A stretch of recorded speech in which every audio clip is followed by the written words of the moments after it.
Hey, hello everyone. My name is Deus Kandamali, and in today's video, I'll be showing you how web APIs works. So the aim of this video is actually trying and implement web APIs and deploy them, right? So this comes from one of our classes, one of our lab works.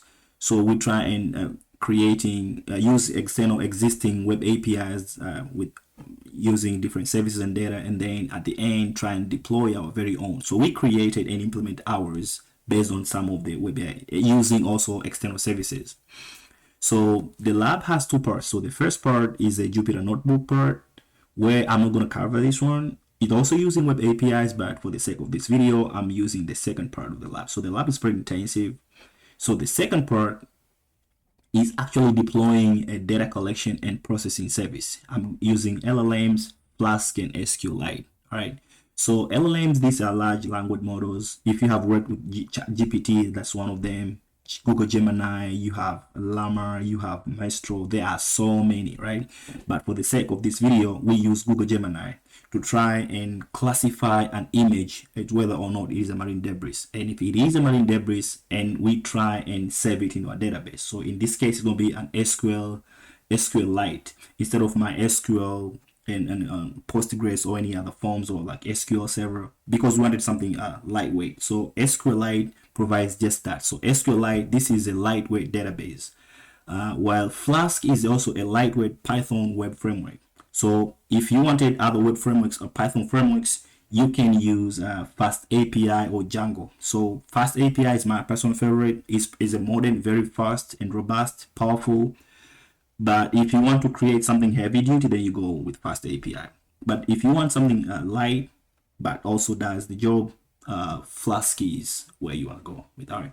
So what is a marine debris first? So marine debris, if you just come right here, so this tells you like it's any man-made solid material that enters the ocean or Great Lakes. All right. So whether intentionally or unintentionally, but that's marine debris. So if you just check the images right here, see all these plastic bottles, you see all these dirty stuffs. So all these hard materials in the ocean are what we call marine debris. So they can be in the beach. You see all these stuffs right here, right?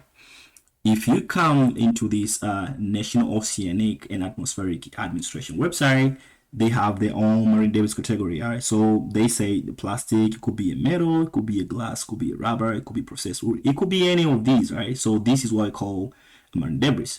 So in this case, what you want to do is create a platform, a web API service that people can try and put in the image, and it returns whether or not it is a marine debris. So if it is a marine debris, you want to store it into the database along with the latitudes and longitudes or the address of the place. So people know, hey, there is a marine debris somewhere there. So it's sort of like you're trying to map them into your application. That's pretty much what this one does, right? So what this ends up doing is you provide it with a location in terms of latitudes and longitudes, and you go to an API, the external API that does reverse geolocation, where it takes the latitudes and the longitudes and then it just gives you the address of the place. All right. So also, okay, the first part of this lab work, which I didn't want to go through it was doing the reverse, which is okay, that's not the reverse. It was doing taking the address and then it gives you the latitude and the longitudes. But in this case, it does a reverse geocoding. So reverse geocoding is where you give me the latitude and the longitudes, and I'm going to give you the address. So the address can be it can be long. You can extract the items that you want. For this case, I just extracted the country. All right. So I can take the exact address, but because it's too long, I just want to take the country out of it. You can take the country and city too. All right. So this is pretty much what I said, and then the LLMs. So the LLM in this case, we used Google Gemini. All right. So we can use ChatGPTs. We can use OpenAI. I mean, ChatGPT is one of the products for OpenAI. So OpenAI, they have their own API key as well. Their own API where developers use it. You can use Llama. You can use Maestro. But I think in my experience, okay, I think Google Gemini works pretty much good with the images. So that's the reason I try to go with the Google Gemini. All right. So let me show you real quick. Okay, so just cancel whatever's going on right here. All right, so this is my project location, right? So if I just show you in the project folder, you see the this app.py. This is my Python Flask API. Flask app, and you have other configuration files. You have requirement file, and you have templates in here. That's where my index file. That's where my the HTML display file is. It is very minimal though, so it doesn't. It's not anything fancy. It's just simple HTML and CSS just to display. And this upload folder, this is where you have all the images. When the user uploads images, they'll be right here. So if I can just say, just go to uploads, and I'll just, you see all these are images that I was testing with. So these are, if the image is getting to this file, it means it's uploaded, it means it's a marine debris. But if it's not, then it's not. All right. So, okay, I'll just come back here.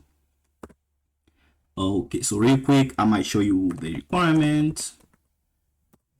These are the Python packages that you probably want. That's yeah. So all these are in my GitHub.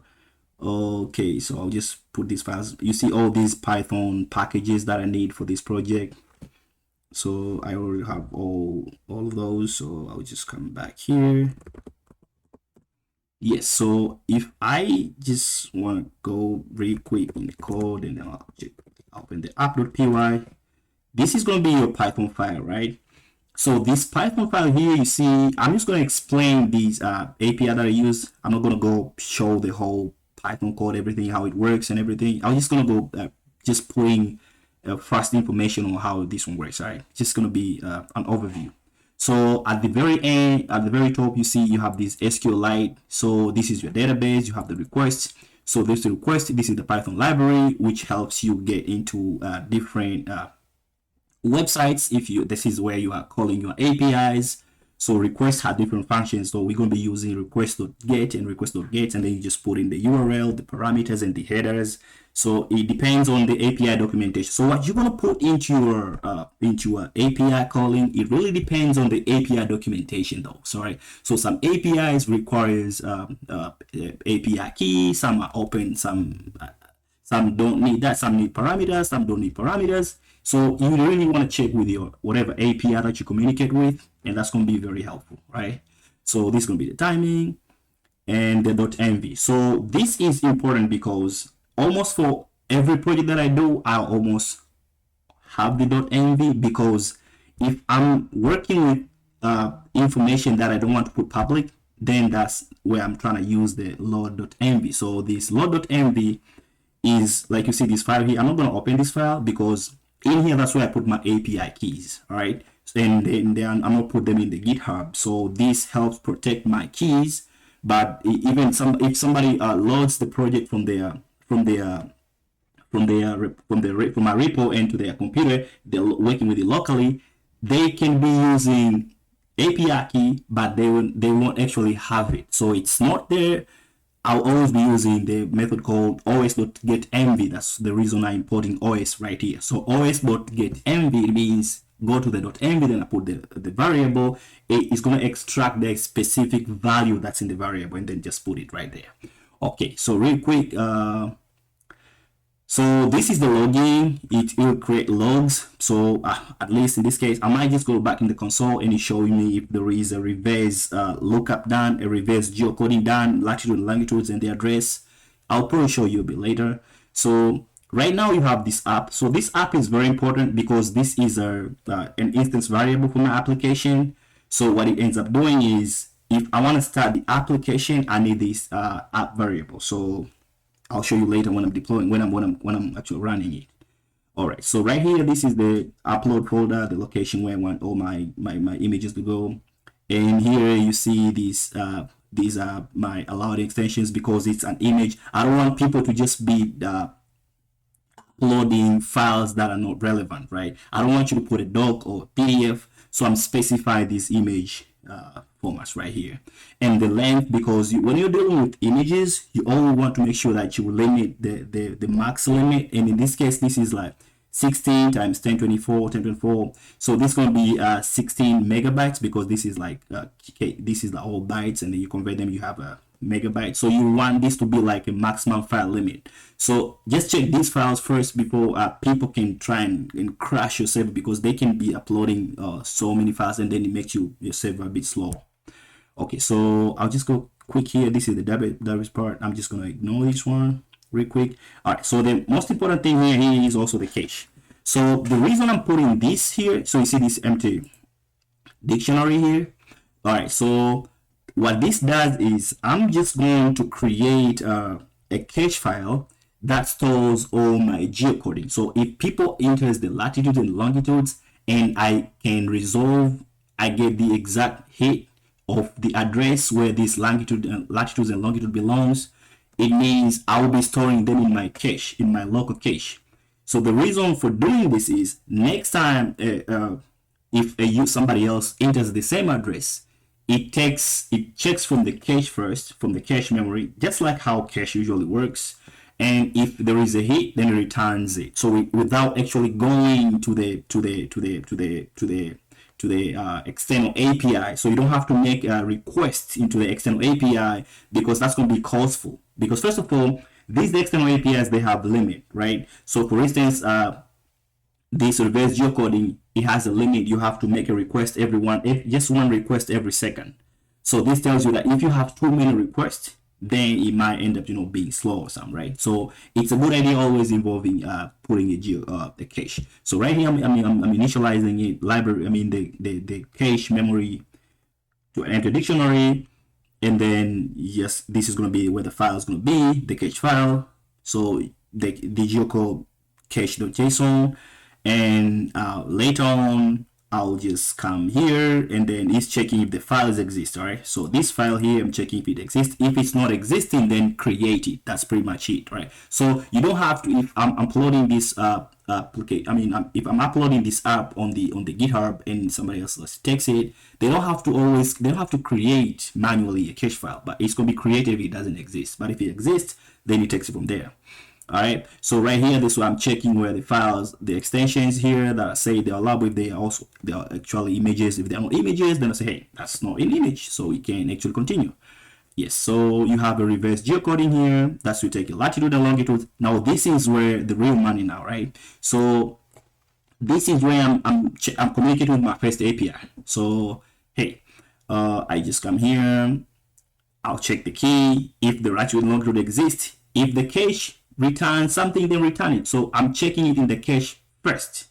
But if it's not, then I'm just going to go to my API. All right. So the API, like I say, it takes the base URL. Right now, this is the endpoint of this open weather website, and it takes the parameters, latitude and longitudes, and it's a JSON file, and the address says 1. So this exact information, where do you get it?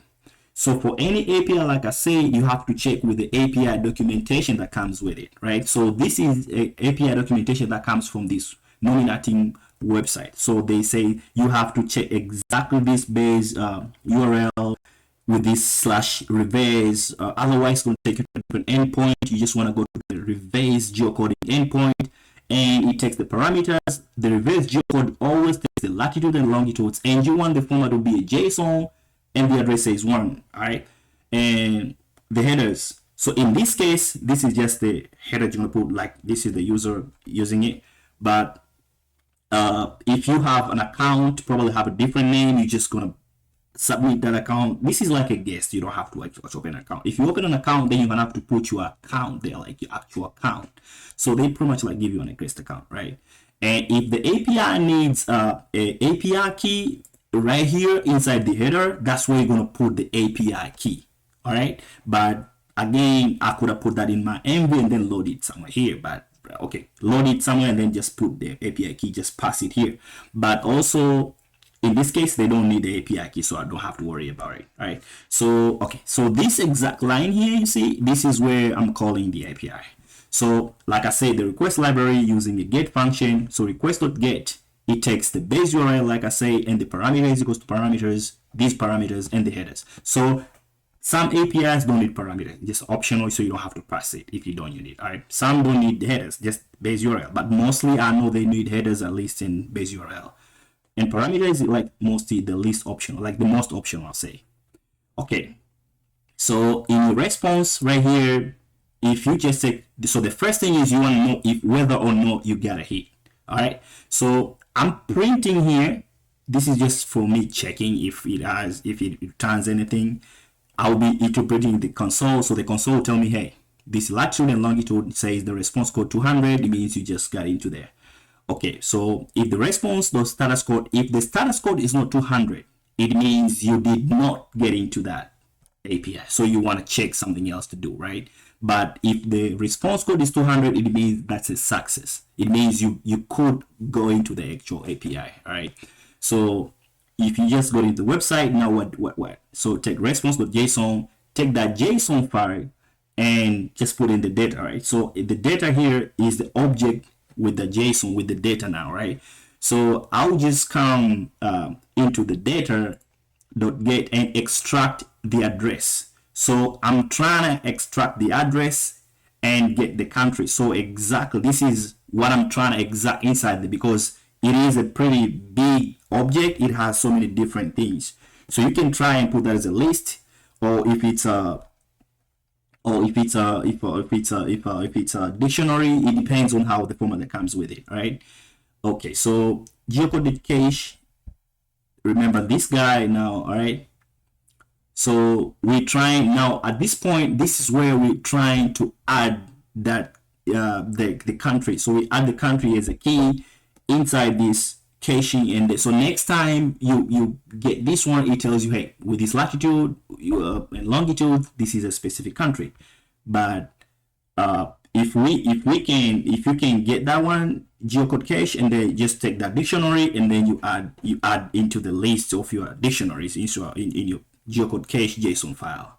So right here, I'm writing it into my JSON file in my local cache.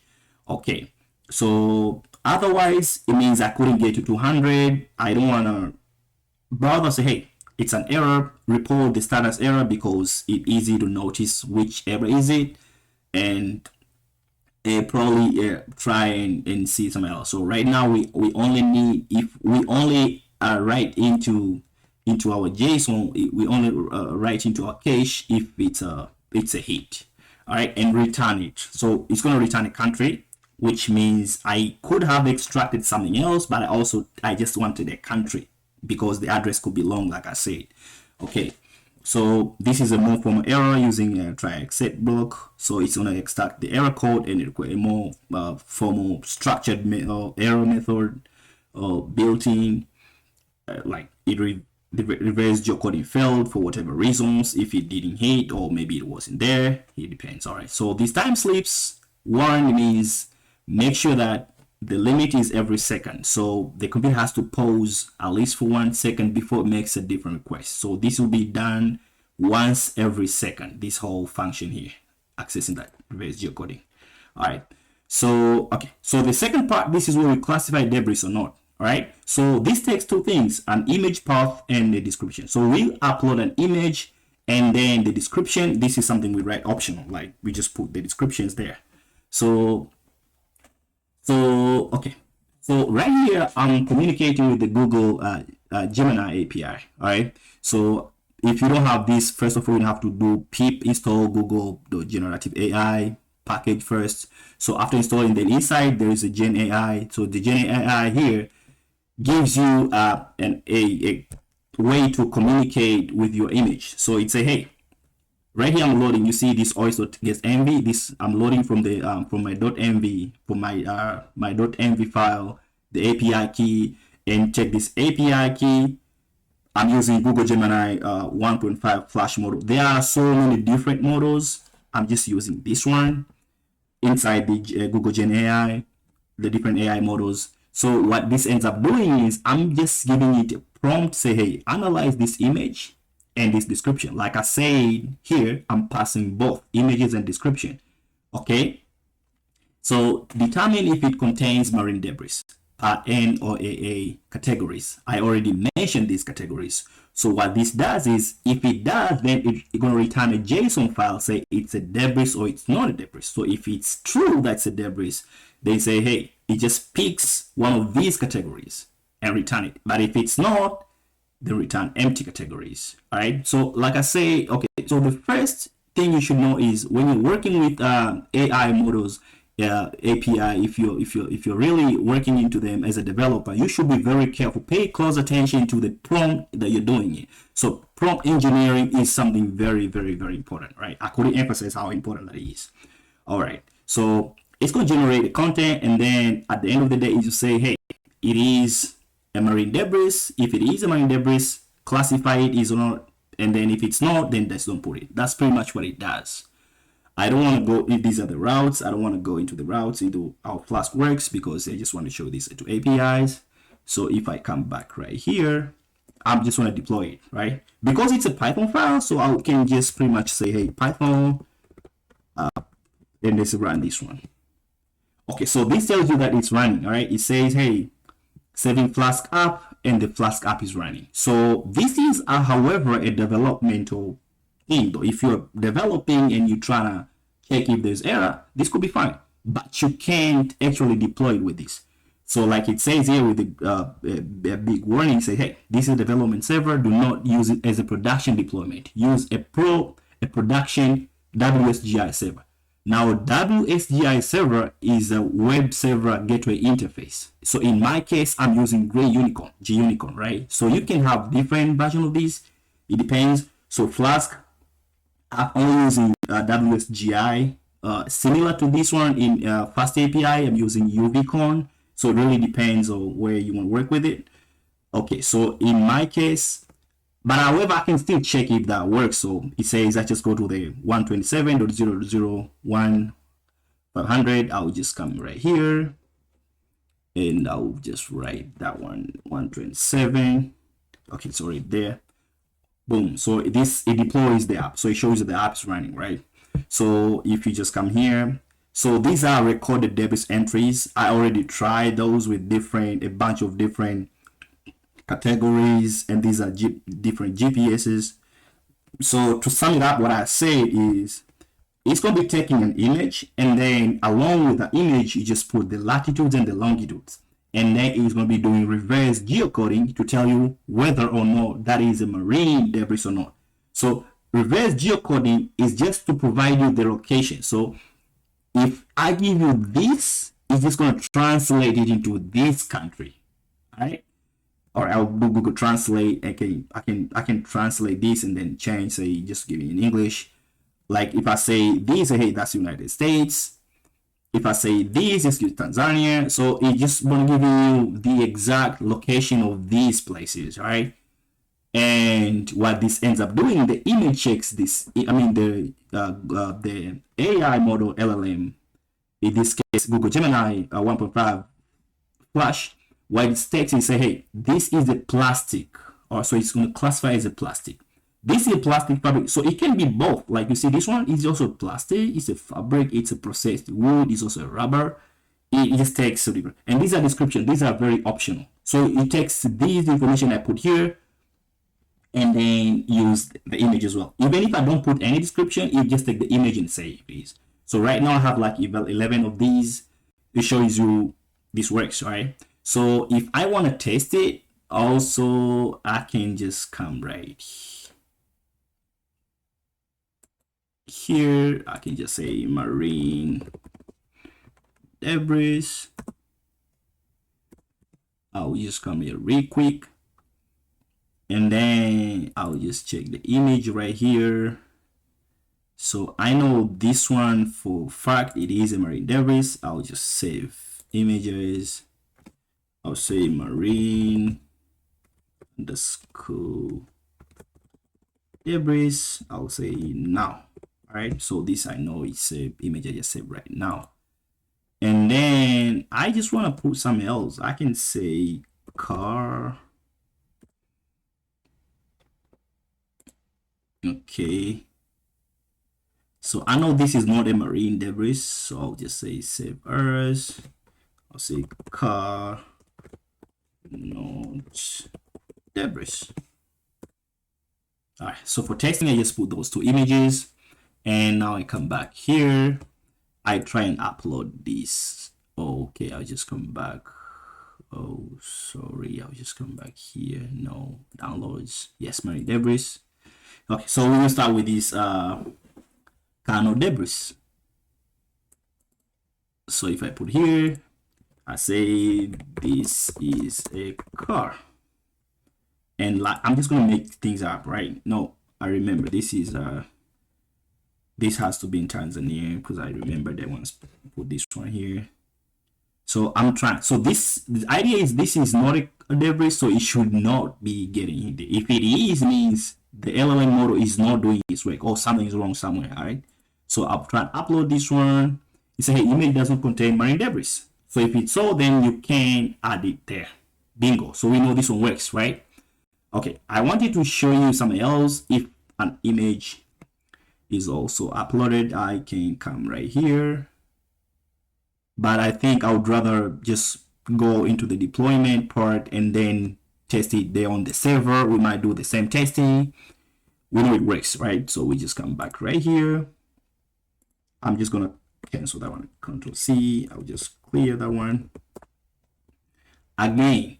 So remember when we did what we did first is we ran the Python. So the Python app. This is what we run and the code runs, but this is not the way you do it. You need to actually have a GUnicorn installed. So in my case, I know we have a GUnicorn installed, right? And in this virtual environment. So, okay, because I know, I might want to just come here and just check GUnicorn, check the version, if it is installed. So it says the GUnicorn version 23, it's there. So I know it's already installed, right? So I can use, this is what we call WSGI server. So what I'm going to end up doing is, I'm saying GUnicorn, right? So GUnicorn, and I'll specify, right? So W means, so you can say W, or you can say minus workers, the full name. Okay, so this one works, but I will just say W. I'm used to this one. I'm specifying 4 threads. And because my instance variable is app, remember I showed you before, and the name of the files of the app is app.py, so it's going to be app. So if I don't do this, if I do this, this is very minimal, it should work. But if I want to specify the exact port that I'm binding with, I should specify the port. So I'm saying bind it with the port. I'm just saying any IP right here. But I should use a different, I should use the exact 127.0.0.7, but okay, so is it 500?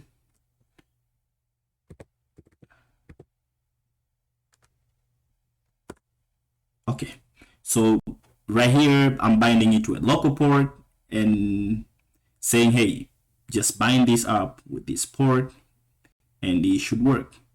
So if I come here again, I'll cancel that one. I'll say 127. The port is 8,000 right now.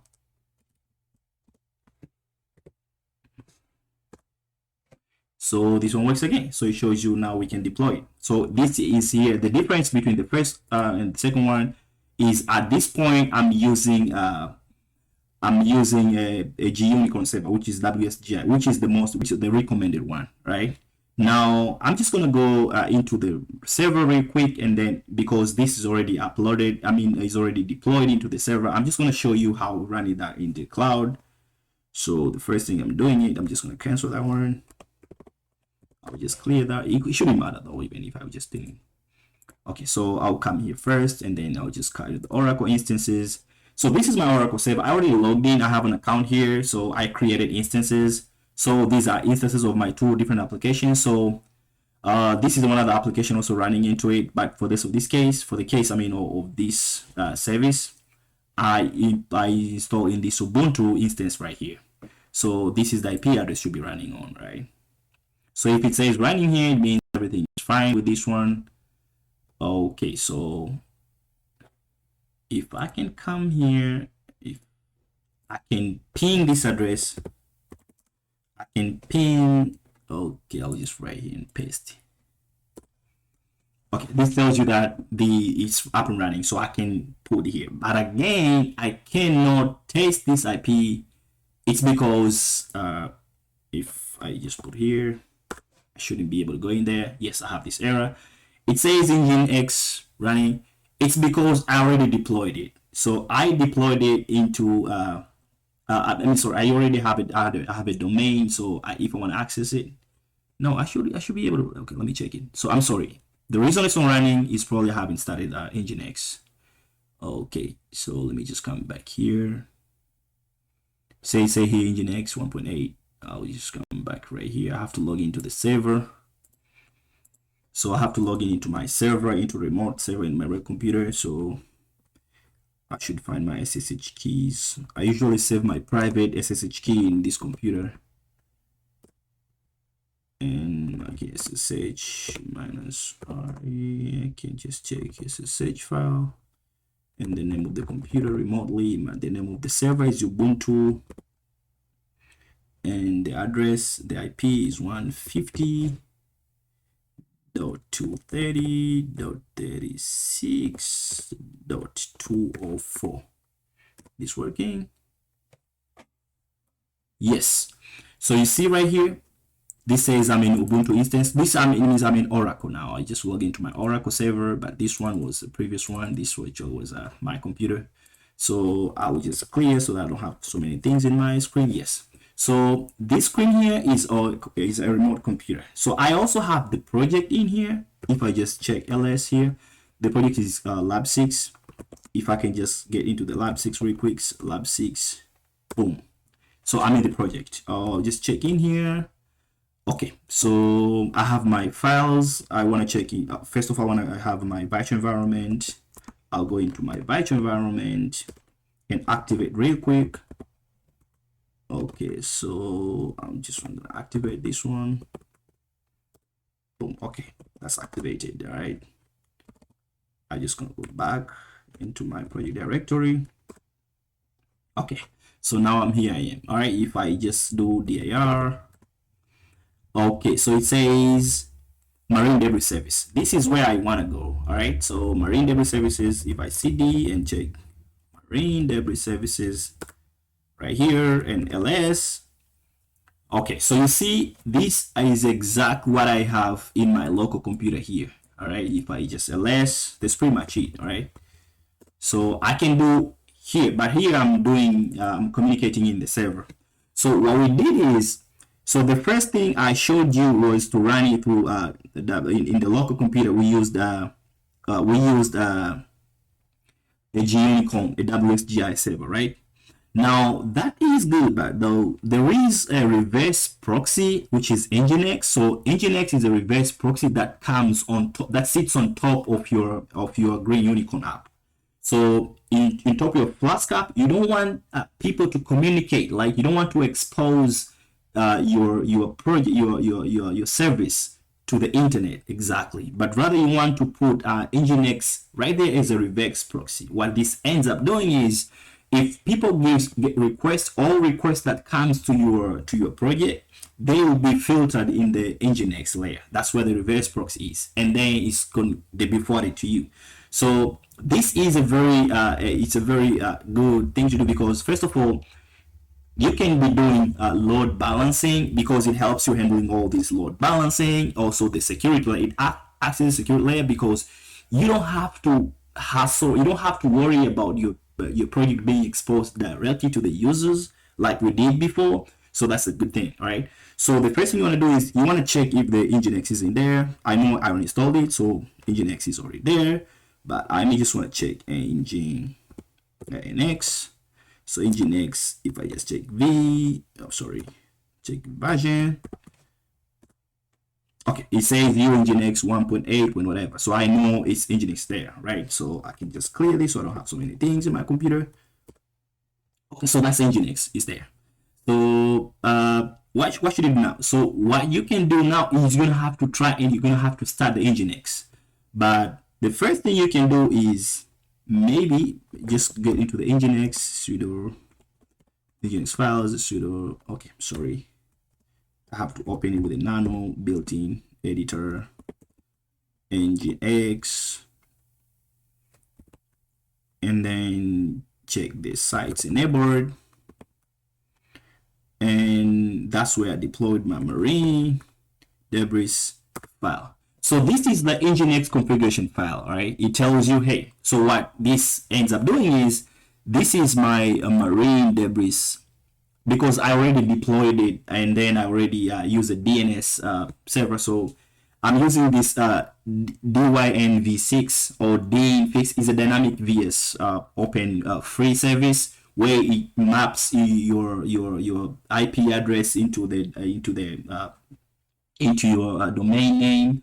So it's a free, so that's why you see it has a .dvn whatever. I wouldn't love this one, but I would just use it because it's a free. So what this does is it's gonna resolve the IP address that I have, because it's very hard to remember the IP addresses. So right now it will always return this name and make sure I get the service. So my site will be always found in this website, in this domain name, and this is a local port. So what this does, like I say, nginx is a reverse proxy. What's it doing is it takes requests from external server, like I say, and then forward them into my local port. So Unicorn will be listening to this port, and the nginx will be forwarding all these ports right here from this guy here, if that makes sense, right?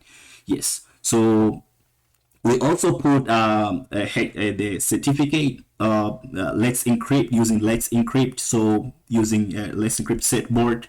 So nginx also does all these SSL like secure socket layer, all these security protocols that are in there that are being handled with the nginx. So the G-Unicorn, the green unicorn, my WSGI server, it doesn't have to do the hustling. It does just have to hustle. It's just gonna sit there and take the local port, which is HTTP port, the local service, right? So if you just go down here, you see all this information and the certificates, and the certificate is returned. So nginx is building with all this certification, and everything is just going to be returning the new renewing the certificate every time. So this tells you that you have this. So I already edited the file just to show you. I'll just cancel this one. Okay, so the first thing you want to do, you probably want to test if nginx is fine. So you just say sudo nginx nginx, say testing it. So okay, so this is what you want. You say the configuration file nginx.config file is okay, the syntax is fine, and the test is successful. That's the first thing. That's the good news. So you want to start it, right? So I can say sudo systemctl or nginx start. Oh, sorry, it has to start with start first. Systemctl start engine. Oh, not engine. I'm sorry. It's spelled nginx, but it's actually you pronounced nginx. So start nginx, right? So it means it starts, and then you wanna also sudo systemctl, and then you say you wanna say enable nginx. So every time you boot it, it starts automatically. Yes. You also want to check the status. So sudo systemctl, and then say status nginx. Okay, so this is where you look. So you see this little green thing here. Say hi, active. It's running. So now your Boston instance, you're in Oracle or OCI, Oracle Cloud Infrastructure, is working. All right, that's a bingo. So right now we have to start it. Right, I don't want to cut this one. I will just probably open the instance right here. CD. I'm just gonna go right SSH keys, and then get into the SSH minus I, and then specify the private key. That's my private key in this file. Okay, that's my private key in there. So I'll say key, and then I'll just say Ubuntu instance, and then say then address, which is 150, 230, 36, and 204. Run that one. I should be able to get inside. Okay, so now I'm in my server. I'll just clear. Boom. So okay, I'm gonna start because if I don't start the application, that's the reason I cannot access my website in there. That's okay. Okay, my service, my API key is not running because I did not start it. So I should come here and start it. All right. So what do we do right now? We say, hey, let's just go to the project folder. So, and then what's in there? I'm just gonna go to my virtual environment real quick, activate the environment. I like to put my virtual environment, and you should too, simply because it's always very helpful to always try and put different Python packages in different environments, so you don't have to interfere with the global installation of your Python files. Yeah, I do this for almost all my projects. All my projects I do this. So I'll just get into my environment, use source, and then activate it. Yes, you know it's activated when you see it right here. Yes, so I'll just come back and then cd marine debris, right? If I ls, right? So you see what I told you, you have the requirements, you have the database and everything. Okay, this geocode file, the cache, this is the cache file. Like I said, if it's not there, it should be created. So I can delete this one. I can say rm rf, and then I say geo. I can remove it. Now rs, yes, so it's no longer there. It should still be able to work, right? So how do I make it work? I'll just run the gunicorn, and then -4, -w, I'm sorry. These are the workers or the threads.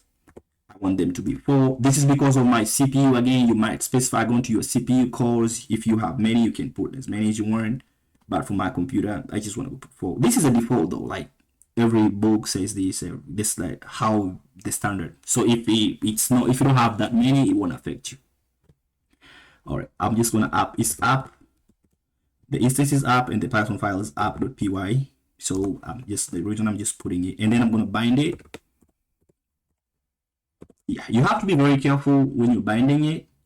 So okay, I wanted to open it, bind it. When I showed you the Nginx configuration files, I did put 127.0.0.1, right? I can just put because this is a real-time deployment. I just want to specify the exact IP. This is the only IP that I want it to be forwarding. So the Nginx will be forwarding all this communication into this specific internal IP address, right? And this is 8000. I believe it's this port, right? If it's not this port, then you probably have issues. This is the exact way you configure in the Nginx. Okay, so I'm running it.